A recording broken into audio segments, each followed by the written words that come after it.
prie ça en ton nom, Jésus. Amen.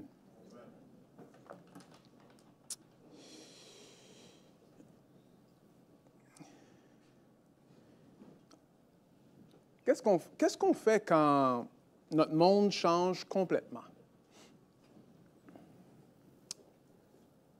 On va voir un docteur et on va voir le docteur afin que lui puisse nous dire c'est quoi notre bilan de santé. Finalement, il a d'autres nouvelles à nous dire. Qu'est-ce qu'on fait si on rentre à la maison? Après, on découvre que notre épouse ou notre mari est infidèle.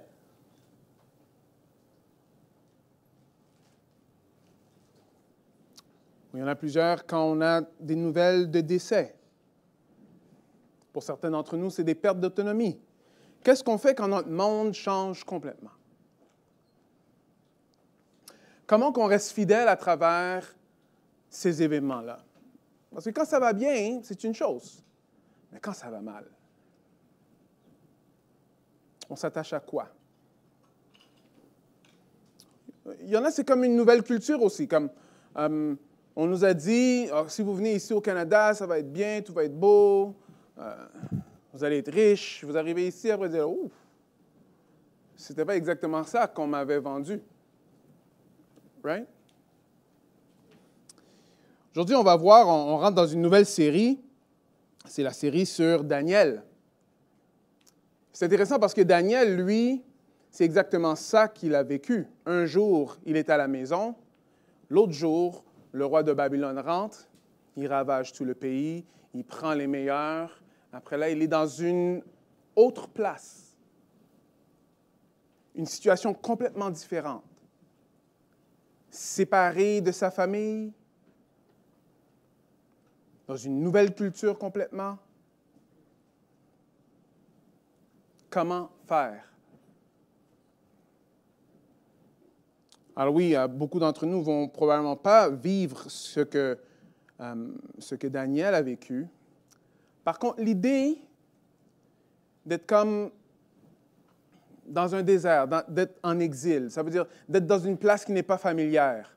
Je pense que chacun d'entre nous, on peut voir ça. Il y a plusieurs d'entre nous qui ont même vécu ça, ou il y en a qui vivent ça en ce moment. C'est comme je suis en exil. Est-ce que Dieu m'a abandonné? Est-ce que Dieu m'a abandonné? Alors, on va voir que non seulement Daniel faisait partie de ça, mais c'est aussi le peuple d'Israël, parce que pendant plusieurs années, le peuple d'Israël va être en exil. Il faut comprendre qu'avant, ils avaient leur roi. Écoute, ils venaient de passer à travers plusieurs rois, mais ils se rappellent toujours que sous David, ça allait bien. On fonctionnait d'une certaine façon, les règlements étaient d'une certaine façon, on était familier avec ce qui se passe. Maintenant, on est en exil.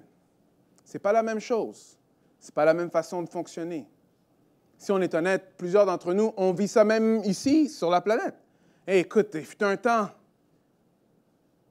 En tout cas, plus que l'âge avance, en tout cas, je vois que le plus que je dis, il fut un temps. Et je pense que le plus que l'âge avance, c'est légitime que je le dise.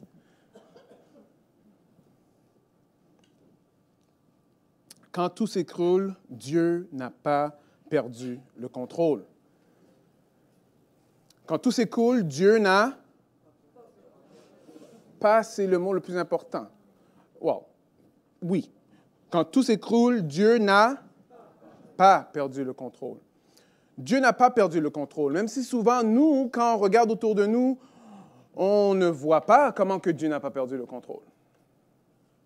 Hein? Il y en a certains d'entre nous que genre, OK, attends une minute. OK, tu me parles de l'Évangile. Oui. Je reconnais que je suis pécheur et je veux connaître Dieu. Mais en connaissant Dieu, là, les choses ont changé. Les options ne sont plus les mêmes. Alors, je n'ai pas comme 40 options. J'en ai une ou deux, ou peut-être même pas. À la maison, on ne me traite pas de la même façon. À l'école. Maintenant, il faut que je fasse attention de ne pas tricher sur mes impôts. Il faut pas. Alors, on arrive dans une autre réalité.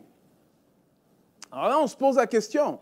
Mais attends une minute, j'avais bien plus d'argent avant, ou j'avais bien plus d'amis avant, ou avant ça allait, etc., etc. Mais est-ce que Dieu a perdu le contrôle? La réponse est non.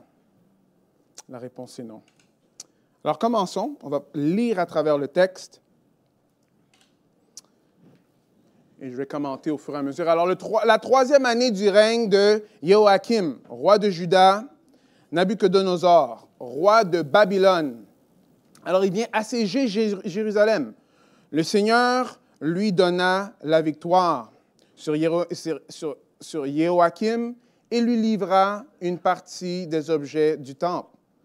Nabuchodonosor les fit transporter en Babylonie dans le temple de son Dieu et il déposa ces objets dans la salle des trésors de son Dieu. Alors, vous voyez, quand on regarde cette situation-là, on va attendre une perspective humaine. Qu'est-ce qui se passe? Le roi est rentré, il a ravagé. Le roi est rentré, non seulement qu'il a gagné, il est rentré dans le temple. Alors, le temple, c'est la place où est-ce que Dieu reste. Il est rentré dans le temple et il a tout pris pour aller le mettre dans son temple avec son Dieu, parce qu'on sait qu'il n'a pas de Dieu. Perspective humaine. Bon, mais qu'est-ce que tu fais là, Dieu, là? C'est pas ton peuple, c'est pas ta nation. Maintenant, il y a du monde qui vient et qui dépouille tout. Non seulement ça, qu'est-ce qu'il fait, c'est que, il prend les jeunes hommes. Alors, quand on dit jeunes hommes, quand on parle de Daniel, Daniel probablement avait environ comme 16 ans dans ces environs-là. Il était jeune. C'est un jeune homme. Alors, un jeune homme fait probablement partie d'une famille, right? Alors, on ne fait souvent pas le lien. Quand lui est à Babylone, est-ce que sa parenté est là? Peut-être, peut-être pas. Peut-être il est arraché, peut-être eux, ils sont restés en Israël.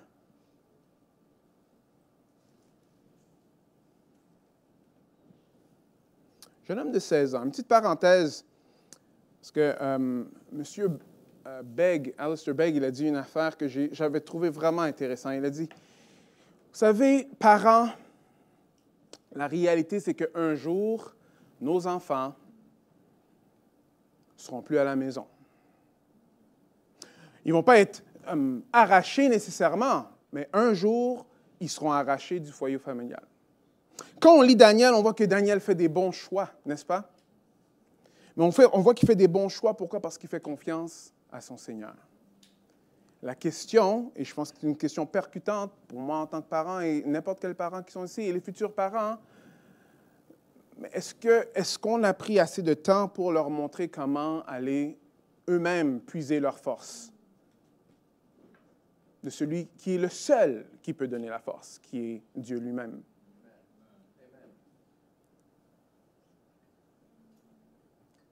Est-ce qu'en ce moment, on a cette priorité-là? Vous savez, l'école du dimanche, c'est une bénédiction. On est vraiment reconnaissant pour tout le monde qui font partie de l'école du dimanche, tout le monde qui font partie de la jeunesse.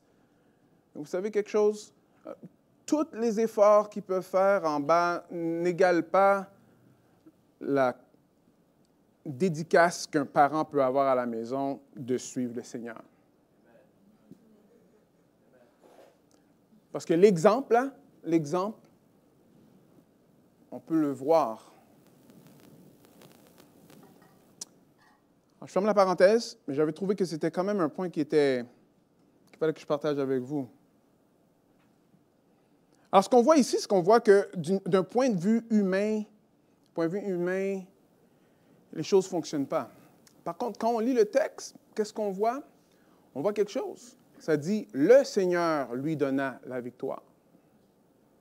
Le Seigneur donna la victoire à Nabuchodonosor. Je sais qu'il y en a qui disent Nebuchadnezzar, c'est juste deux façons de dire son nom. On sait c'est qui. Celui qui va devenir un animal là, plus tard. Là. Bon, pas devenir un animal, mais être comme un animal un peu plus tard. Celui qui va déclarer que le Dieu de Daniel, c'est le Dieu de l'univers. Je vous donne un petit punch là, mais c'est pas la fin, tu sais. Tu sais, quand on regarde un film, en tout cas, il ne faut pas faire ça. Mais du point de vue de Dieu, qu'est-ce qu'on voit? On voit que Dieu est en contrôle. Dieu, c'est lui qui a livré Jérusalem dans les mains de Babylone. C'est intéressant parce que Nebuchadnezzar, lui, il rentre et il est content, là. Mon armée, je prends tout ce qui est dans le temple, je m'enrichis. Dans sa tête à lui, il pense qu'il est en train de faire. Il pense que c'est lui qui est le plus fort. Mais la réalité des choses, c'est que c'est Dieu qui a permis ça. Et Dieu a permis ça et il l'avait dit avant. Alors, on peut le voir à la fin du livre des Rois. On va voir, ces malheurs arrivèrent uniquement sur l'ordre de l'Éternel, parce qu'il voulait chasser Juda loin de lui à cause de tous les péchés commis par Manassé. Et parce qu'il avait tué beaucoup d'innocents dont le sang avait rempli Jérusalem, car l'Éternel ne voulait plus pardonner. C'est quelque chose. Un jour viendra où, ça c'est Ésaïe qui est en train de prophétiser, un jour viendra où tout ce qui est dans ton palais et tout ce que tes ancêtres ont amassé jusqu'à ce jour sera emporté à Babylone. Est-ce que vous voyez? Il n'en restera rien ici, déclare l'Éternel. Plusieurs de tes propres descendants issus de toi seront emmenés et deviendront des serviteurs dans le palais du roi de Babylone. Alors, même la situation de Daniel a été prophétisée. Ce n'est pas en dehors du contrôle de l'Éternel. Et là, si on est en train de voir, c'est à cause des péchés d'Israël. Manassé, lui, il en a fait des péchés. Il est allé même jusqu'au point à sacrifier ses enfants. Faire des cultes à Baal, à Astarté, emmener le peuple à faire des choses comme ça. Qu'est-ce qu'on peut tirer de ça? Écoute-moi bien, parce que c'est très important. Le plus gros échec dans ta vie, là, Dieu est toujours en contrôle.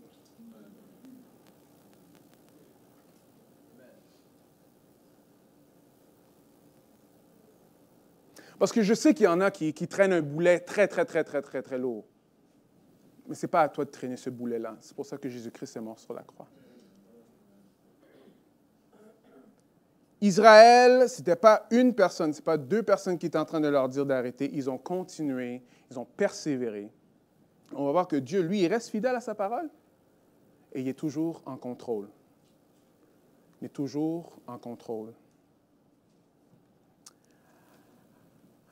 Est-ce que tu as déjà vécu le syndrome de l'imposteur? Le syndrome de l'imposteur, c'est que, tu as un poste, mais tu ne te sens pas qualifié pour le poste, alors tu penses que tu es un imposteur. Vous savez, il y a beaucoup de chrétiens qui vivent ça, dans le sens que moi je suis chrétien, mais finalement, je ne suis pas un bon chrétien, alors je suis comme un peu un imposteur. Si tu as déjà vécu cela, je vais te dire quelque chose. Si être un enfant de Dieu était à propos de tes efforts, je peux comprendre pourquoi tu as ce syndrome-là. Mais ce n'est pas ça, être un enfant de Dieu. Nous, on est appelés à faire une chose, à faire confiance, à vivre par la foi, faire confiance à Dieu. Regardez comment que Pierre va le dire. Il va dire, vous, qu'il garde par sa puissance, comment? Au moyen de la foi, en vue du salut qui est prêt à être révélé au moment de la fin. Est-ce que vous voyez? Un enfant de Dieu est là pour vivre par la foi, à faire confiance à son Sauveur. C'est ça notre appel. Parce qu'il nous garde, c'est lui qui nous garde, et c'est lui qui fait en sorte qu'un jour, face à face, on va le voir. Paul va le dire comme ceci. Et j'en suis fermement persuadé, c'est un de mes versets préférés, celui qui a commencé en vous son œuvre bonne la poursuivra jusqu'à son achèvement au jour de Jésus-Christ. Amen.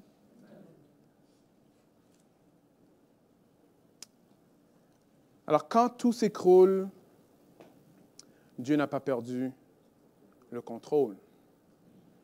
Alors, la première chose qu'on doit faire quand on est dans l'exil ou dans un monde qui est hostile à l'Évangile. Alors, vous savez qu'on est dans un monde qui est hostile à l'Évangile. Moindrement qu'on connaît un peu les nouvelles, on sait que le monde sont hostiles à la parole de Dieu. OK. La première chose qu'il faut faire, c'est quoi? Il faut changer de perspective. Arrêter de regarder les choses juste de notre perspective, mais de voir ce que Dieu, lui, il est en train de faire, parce qu'il n'a pas perdu le contrôle. Mais moi, je dirais la deuxième chose, c'est de savoir dans quelle culture qu'on est et qu'est-ce que la culture fait. Right? Alors, regardez, la culture cherche à nous rendre semblables à elle. La culture cherche à nous rendre semblables à elle. Je parlais à un homme religieux qui me disait « Ah, on suit le même Dieu. » Je dis « Non, non, on ne suit pas le même Dieu. »« Oui, oui, on suit le même Dieu. » Je dis « Non, on ne suit pas le même Dieu. » Il dit « Oui, Dieu monothéiste? Oui. Dieu d'Abraham? Oui. Alors on suit le même Dieu. » J'ai dit « Dieu meurt sur la croix? » Il dit « Non. » J'ai dit « Tu vois, on ne suit pas le même Dieu. » Mais des fois, on peut sentir que le fait que genre « Ah, on suit tous le même Dieu, alors on va... Oui, alors on est correct. Alors il n'y aura pas de chicane, parce qu'on est tous d'accord que, dans le fond, toi, tu as ta façon de voir les choses, toi, tu as ta façon de voir les choses, moi, j'ai ma façon de voir les choses, après, tout est beau. » C'est un mensonge. Quand quelqu'un fait ça, c'est pas parce qu'ils veulent respecter ce que vous croyez, non, c'est parce qu'ils veulent que vous croyiez ce qu'eux, ils croient. La réalité des choses, c'est qu'il y a des choses qui sont vraies, il y a des choses qui sont fausses. Alors, il faut faire attention. Parce que la culture cherche à nous rendre semblables à elle. Alors, on va voir un peu comment que le roi faisait ça. Alors, le roi, lui, il ordonna à Ashpenaz, chef de son personnel, de faire venir les Israélites de lignée royale ou de famille noble, quelques jeunes gens sans défaut physique et de belle apparence. Good. Alors, il ne m'aurait pas pris. Ah, c'est une blague, c'est une blague. Ouais, OK. Alors, il devait être doué d'intelligence. Ah, mais non, OK. De sagesse dans tous les domaines, posséder de grandes connaissances, être capable d'apprendre la science et de bonne constitution pour entrer au service du palais royal et d'apprendre la langue et la littérature des Chaldéens. Le roi n'est pas stupide, il sait exactement ce qui se passe. Il dit non, on va les faire venir et on va les assimiler.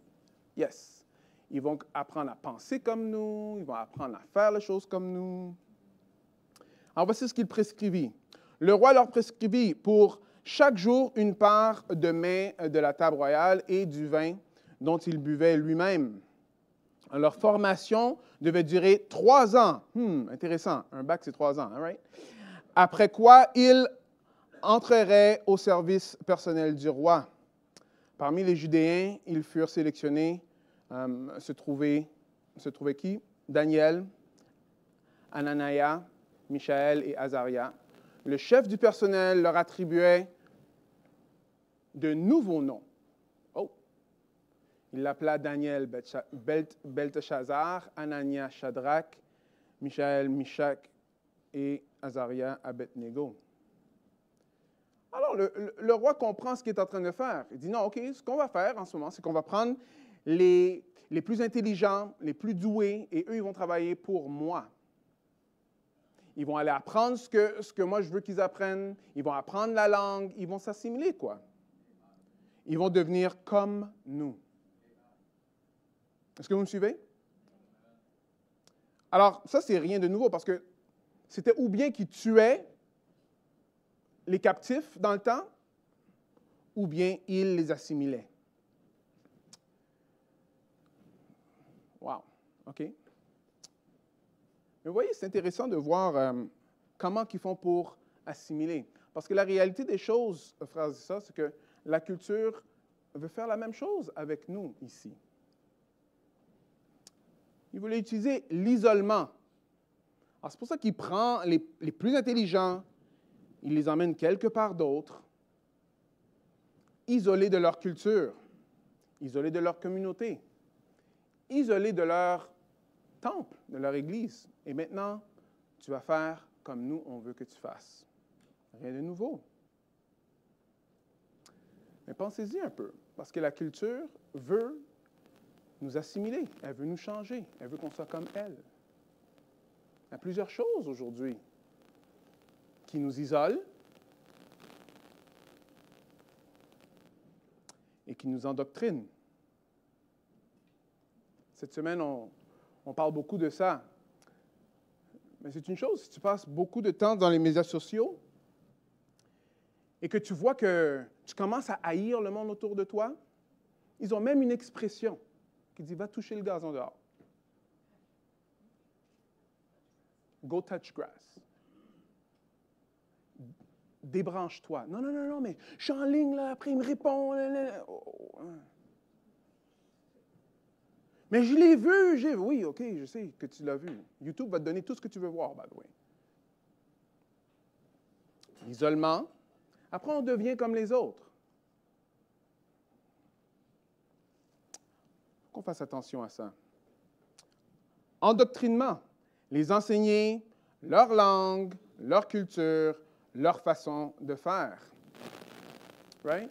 Ah, la culture veut faire ça. Elle veut nous endoctriner. Elle veut que nous, on pense comme elle. Elle veut qu'on va avec les courants. De plus en plus, on voit que parler de la parole de Dieu devient de plus en plus contre-courant. Contre-courant. On le voit, oui. Mais il y en a plusieurs que, à la place de faire confiance à Dieu, bon, ils se sont juste pliés à la culture. Il faut faire attention à ça. Dans le verset 5, on voit des compromis. Pourquoi les compromis? Parce que le roi avait du bon vin, man. Il avait de la bonne nourriture, là. C'était vraiment bon. Il voulait montrer aux autres peuples que lui, son peuple est supérieur. Viens, regarde, mange. La dernière chose, c'est son identité. Il voulait que leur identité change, alors il change leur nom. Ils changent leur nom. Il veut que leur identité change, il veut qu'ils changent leur nom. Qu'est-ce que ça fait? Bon, ça amène la confusion pour certains. Effacer leur identité en Dieu. Avant que certaines personnes font comme des liens dans leur tête avec, comme genre, l'esclavage des Noirs, affaires de même et tout, là. Je vais vous dire quelque chose. La culture est bien plus forte qu'on le pense. Ici, là, ce que le roi Nabuchodonosor veut faire, c'est enlever leur identité dans le vrai Dieu d'Israël. Celui qui va envoyer son fils pour mourir sur la croix un jour pour tes péchés. Toute autre identité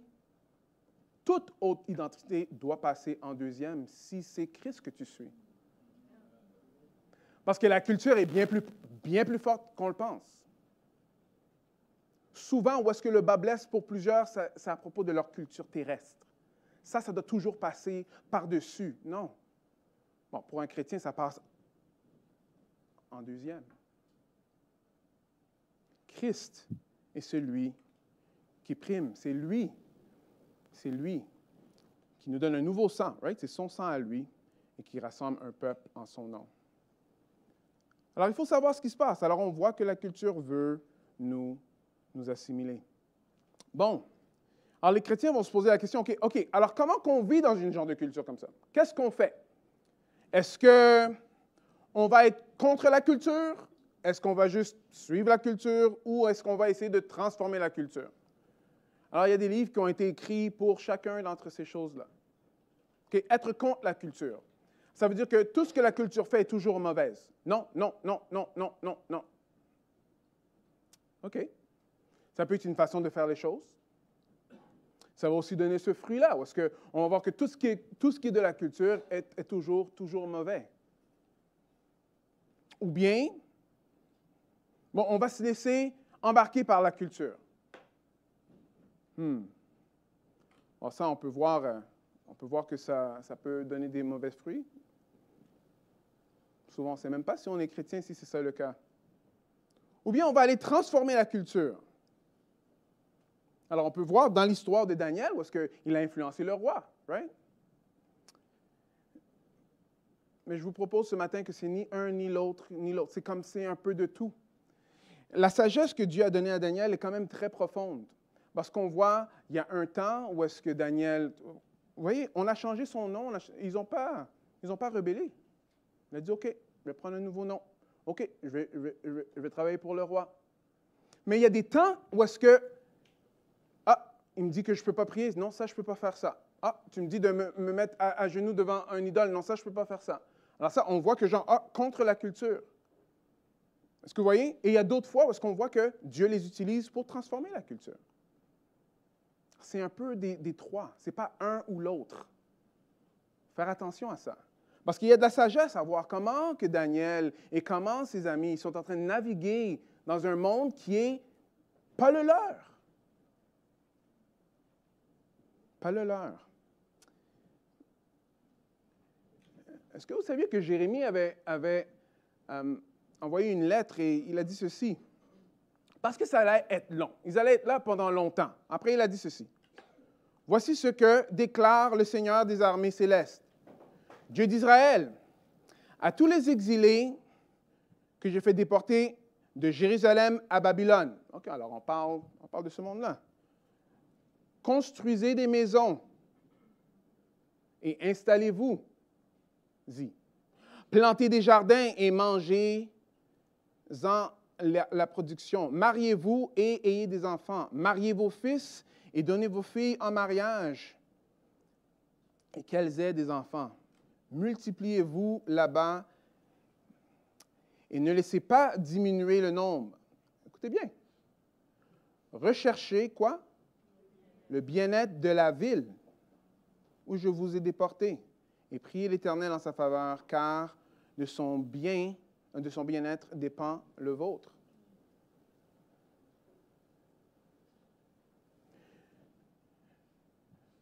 Chrétien, est-ce que tu vis en exil? La réponse est oui. Pierre va dire que nous, on est juste des passagers sur la terre. Ça veut dire qu'on n'est pas à la maison. Notre maison, un jour, on va l'avoir face à face avec notre Seigneur. Gloire à Dieu. Mais pour l'instant, on est en exil. Mais est-ce qu'on a déjà considéré de faire le bien pour la ville? C'est intéressant. Voilà ce que Dieu a envoyé comme instruction à ceux qui étaient déportés, ceux qui étaient en exil. Alors, est-ce que c'est un, est-ce que c'est l'autre? Non, ce n'est pas un, c'est l'autre, c'est un peu de tout. Parce que Jésus même a dit ceci. Bientôt, je ne serai plus dans le monde, car je vais à toi.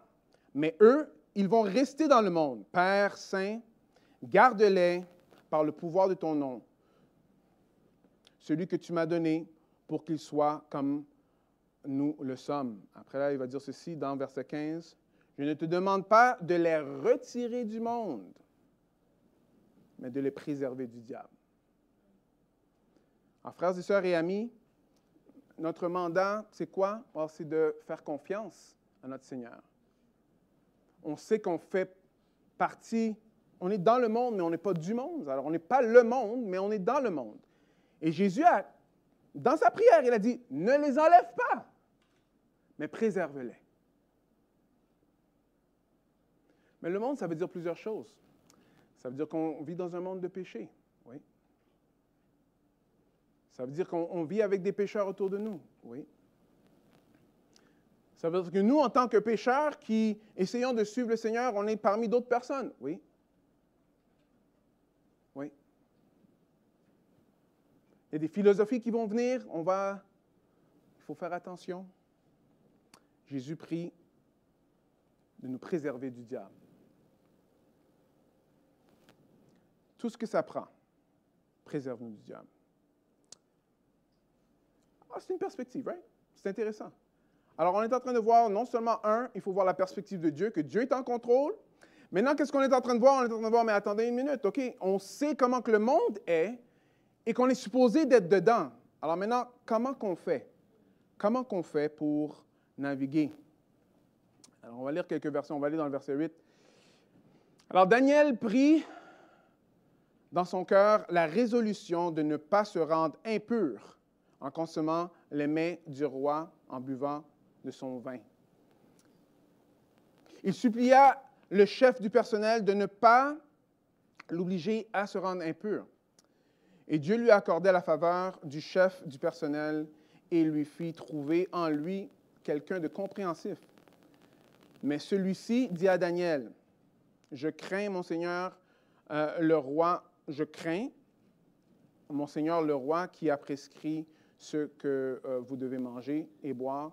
Si jamais il trouvait que vous avez l'air d'être en moins bonne santé que les autres jeunes gens de votre âge, à cause de vous, le roi me tiendrait coupable et il me tuerait au prix de ma tête. » Alors Daniel parla à l'intendant auquel le chef du personnel avait confié la responsabilité de prendre soin de lui, alors ainsi que Anania, Michaël et Azaria. Alors il lui proposa, « OK, alors je vais faire un deal avec toi.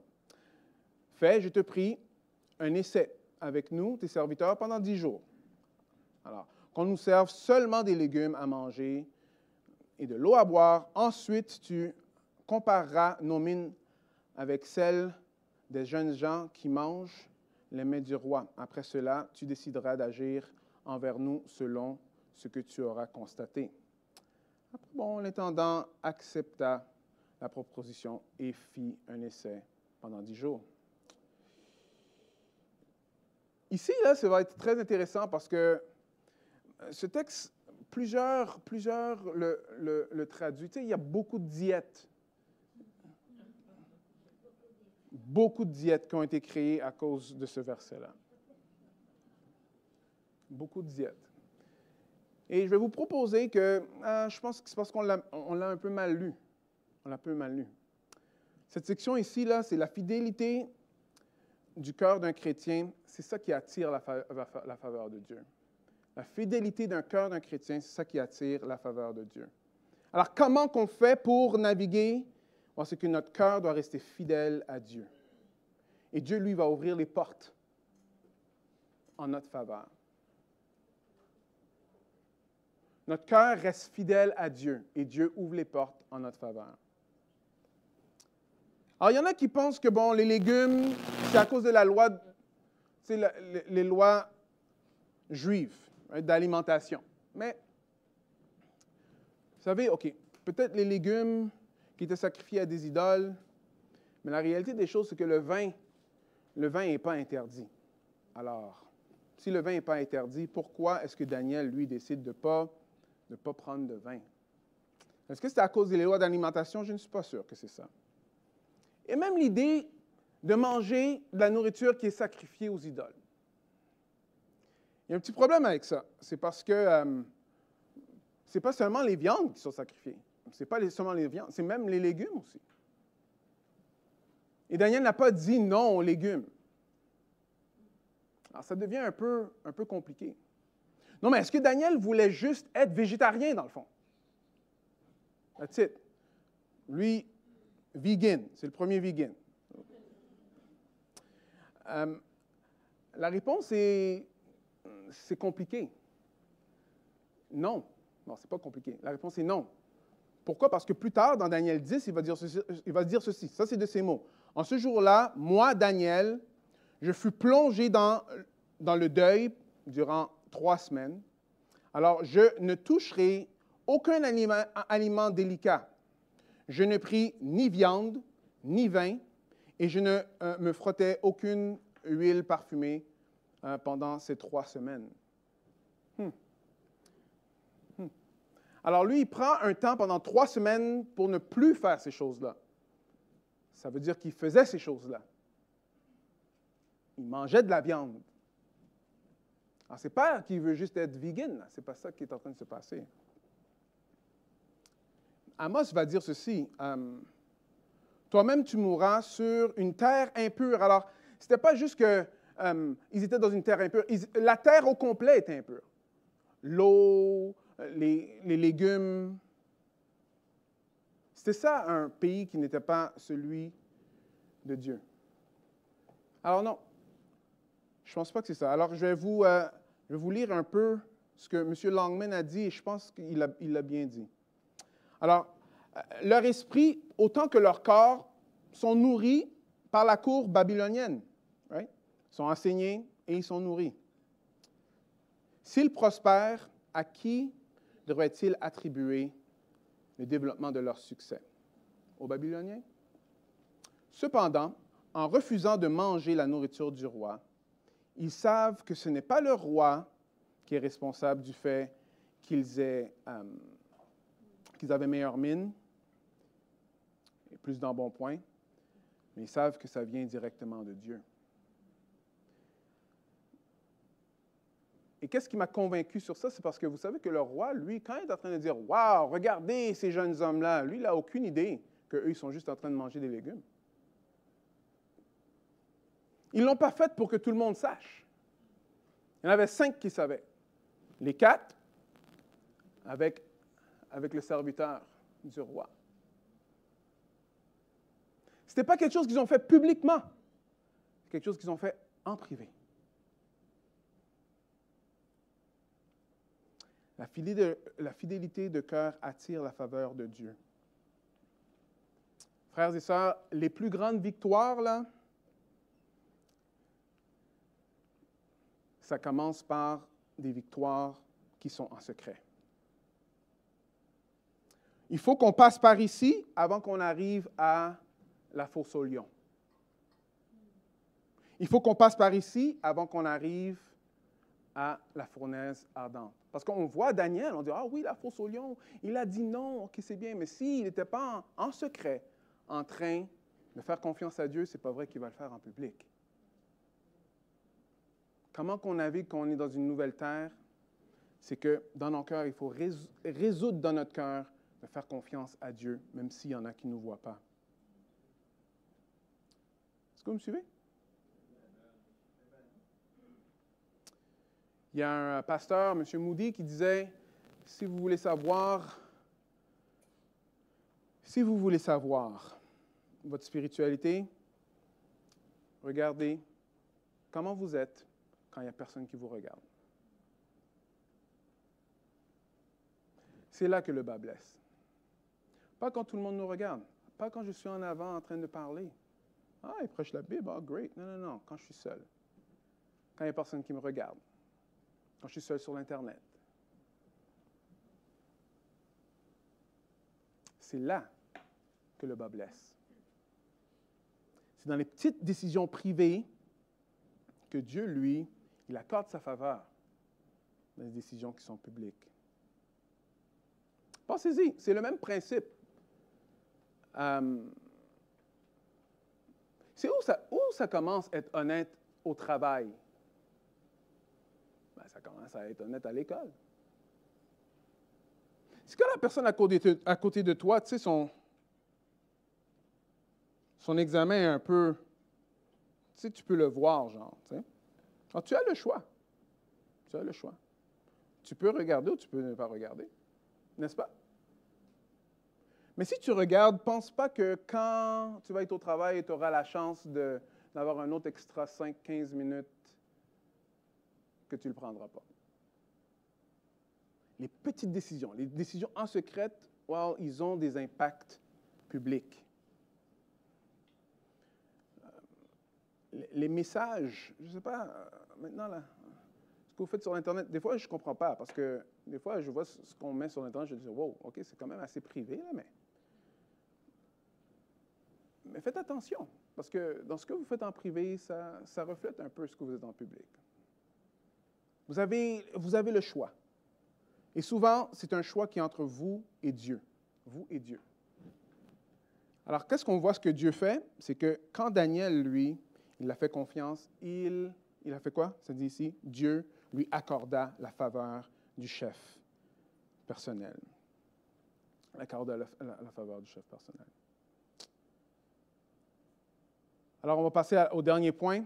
Alors, la faveur de Dieu équipe son peuple pour briller. La faveur de Dieu équipe son peuple pour briller.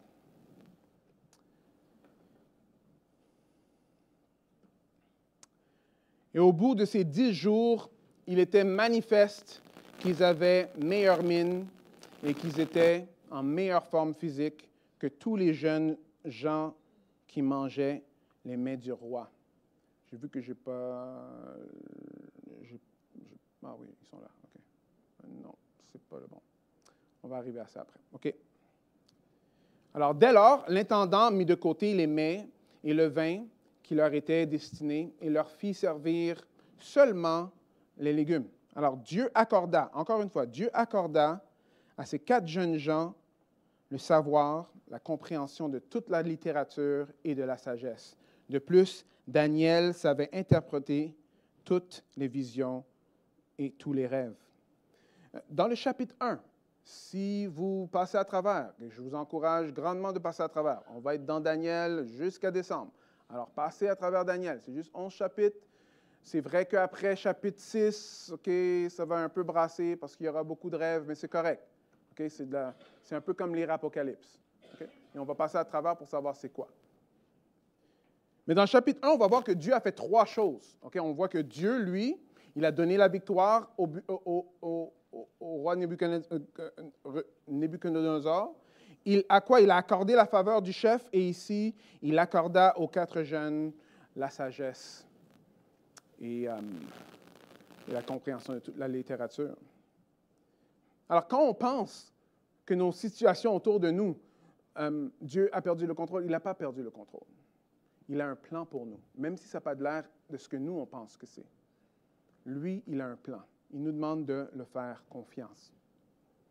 Il continue. À la fin de la période fixée, verset 18, par le roi, le chef du personnel introduisit les jeunes gens en présence de Nebuchadnezzar. Et le roi s'entretint avec eux et de tous les jeunes gens qui lui furent présentés, il n'en trouva aucun comme Daniel, Anania, Michaël et Azaria. Alors c'est pourquoi ils entrèrent au service personnel du roi. Chaque fois que le roi les consultait sur une question exigeant de la sagesse et du discernement, il les trouvait 10 fois supérieurs à tous les mages et les magiciens de son royaume. Daniel demeura à la cour de Babylone jusqu'à la première année du roi de Cyrus. Alors, on va voir ici que, premièrement, le roi de Cyrus, ce n'est pas insignifiant parce que les preuves archéologiques, on en a plein à propos du roi de Cyrus, Babylone, Nebuchadnezzar. Parce qu'il y en a qui pensent que ça, c'est juste des histoires, des fables. Non, non, non. Ça a vraiment existé. C'est des vraies personnes. Mais c'est aussi dans le livre de Daniel où est-ce que Daniel va dire qu'il y a un fils d'homme qui vient. Il va revenir, un fils d'homme. Il va revenir sur les nuages. Nous, on sait, parce que le fils d'homme est venu, que c'est Jésus-Christ. Et que Jésus-Christ, il revient un jour. Il revient un jour.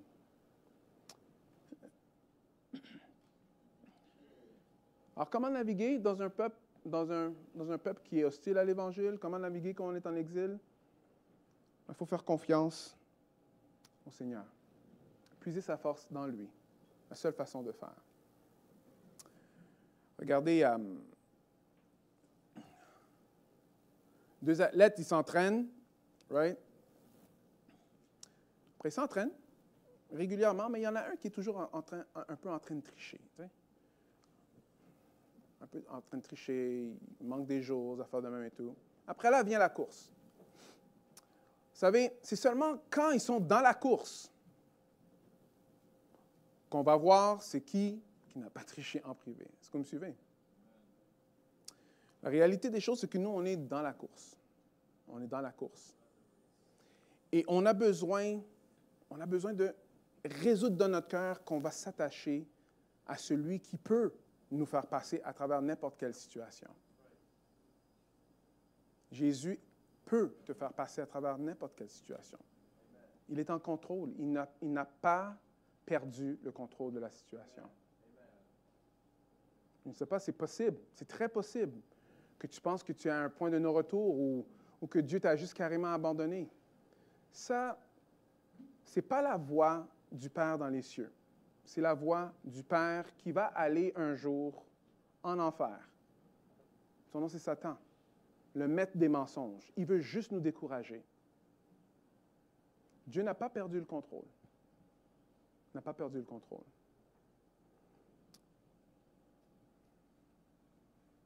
Jésus va dire ceci. Vous êtes la lumière du monde. Une ville au sommet de la colline n'échappe pas au regard. Il en est de même d'une lampe. Si l'on l'allume, ce n'est pas pour la mettre sous une mesure à grain. Au contraire, on la fixe sur un pied de lampe pour qu'elle éclaire tous ceux qui sont dans la maison. C'est ainsi que votre lumière doit briller devant tous les hommes pour qu'ils voient le bien que vous faites et qu'ils en attribuent la gloire à votre Père céleste. Pourquoi est-ce que ce verset est tellement lié avec le livre de Daniel? Parce qu'on va voir, c'est ça que le roi fait. Il dit, toi là, toi tu sers le vrai Dieu. Daniel, il brillait où est-ce qu'il était. Est-ce qu'il était en train de piqueter? Non. Est-ce qu'il était toujours en train de faire la révolution? Non. Est-ce qu'il était en train de faire comme tout le monde? Non. Ce que lui faisait, c'est qu'il faisait confiance, résoudre dans son cœur que lui, il va suivre son Dieu. Et après là, le roi dit, OK, toi, tu suis un Dieu qui n'est pas le mien. Amen.